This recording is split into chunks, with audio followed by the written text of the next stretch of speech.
नमस्कार, मैं हूं doctor Malti Bhojwani, obstetrician and gynaecologist and IVF consultant, director Malti hospital एवं test tube baby centre Bhopal, practising since last 40 years.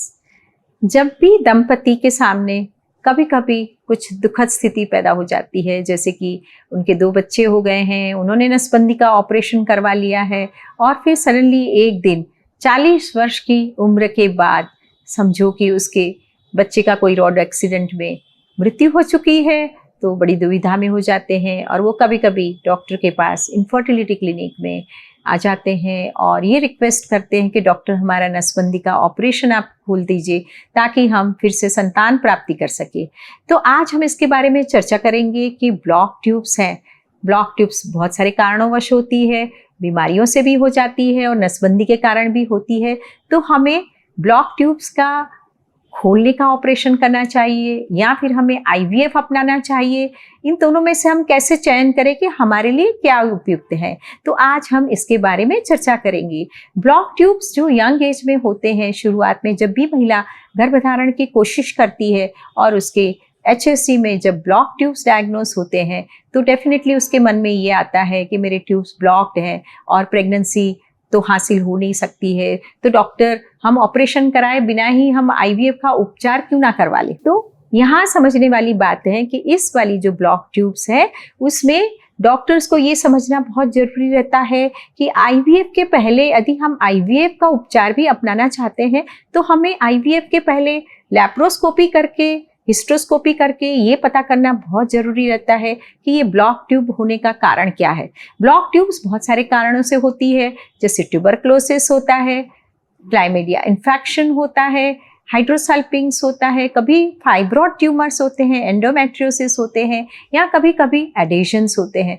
तो हमें ये डायग्नोसिस करके गर्भधारण का कोई भी उपचार शुरू करने के पहले इन इन्फेक्शंस का ट्रीटमेंट करना बहुत ज़रूरी हो जाता है। जैसे ट्यूबरक्लोसिस में 6 मंथ्स का टीबी की दवाइयाँ लेना बहुत ज़रूरी हो जाता है और क्लाइमीडिया में एंटीबायोटिक्स लेना ज़रूरी हो जाता है।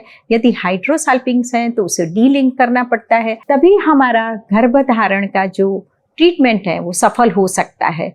इसी कारण सबसे पहले बड़ी उम्र की महिलाओं को हमेशा डॉक्टर ये सलाह देते हैं कि आपका AMH यदि लो है, आपका ओवेरियन रिजर्व कम है, तो आपको टेस्ट ट्यूब बेबी कराना चाहिए, क्योंकि रिकैनालाइजेशन ऑपरेशन के बाद भी हमें कोई ऐसी श्योरिटी नहीं है कि उनको गर्भधारण हो जाएगा।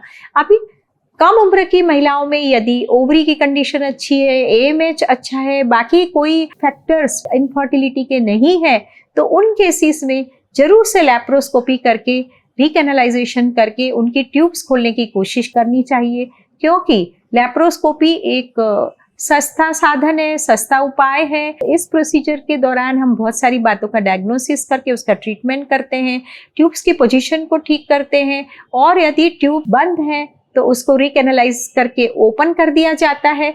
और ये देखा गया है कि 30 से 40% महिलाओं में ट्यूबल रिकैनालाइजेशन करने के बाद उनको गर्भधारण प्राकृतिक रूप से हो जाता है, जो कि अपने आप में ये बहुत अच्छी बात है। और एक बार गर्भधारण करने के बाद वो दोबारा गर्भधारण भी कर सकती है। और जो आईवीएफ का प्रोसेस है जो कि लंबा है, खूब खर्चीला है, जटिल है, इस लंबे प्रोसेस से वो बच सकती है। इसीलिए अब हमें जब भी ब्लॉक ट्यूब्स और आईवीएफ के बीच में हमें चयन करना है तो हमें और सब चीज़ों के बारे में भी ध्यान देना चाहिए। हालांकि हम ये जरूर कहते हैं कि लेप्रोस्कोपी एक सर्जरी है, उसमें एनेस्थीसिया की जरूरत पड़ती है, उसमें महिला को रेस्ट करना पड़ता है, पोस्ट ऑपरेटिव केयर के थ्रू गुजरना पड़ता है। और यदि कुछ डायग्नोसिस होता है जैसे ट्यूबरक्लोसिस वगैरह है तो उसका कंप्लीट 6 महीने का ट्रीटमेंट लेना रहता है।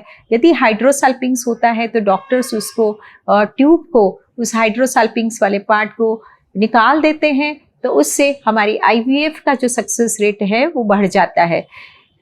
इस तरह से यदि हम ब्लॉक ट्यूब्स और आईवीएफ के बारे में कंपेयर करें तो हमें अपने डॉक्टर से सलाह लेनी चाहिए और आपके लिए क्या बेस्ट उपाय है इसके बारे में चर्चा करनी चाहिए। फिर आपको उस ट्रीटमेंट को अपनाना चाहिए। फिर भी ब्लॉक ट्यूब्स और आईवीएफ में से किस चीज़ का चयन करना है, इसके बारे में आपके मन में कुछ संशय है तो आप मेरे कमेंट बॉक्स में डाल सकते हैं। आपको ये वीडियो ज़रूर से अच्छा लगा होगा, आप अपने दोस्तों के साथ शेयर करें। मैं ऐसे आने वाले वीडियोस जो कि प्रेगनेंसी इनफर्टिलिटी के साथ जुड़े हुए हैं उनके साथ आप जुड़े रहें और मेरा यूट्यूब चैनल सब्सक्राइब करें। नमस्कार, धन्यवाद।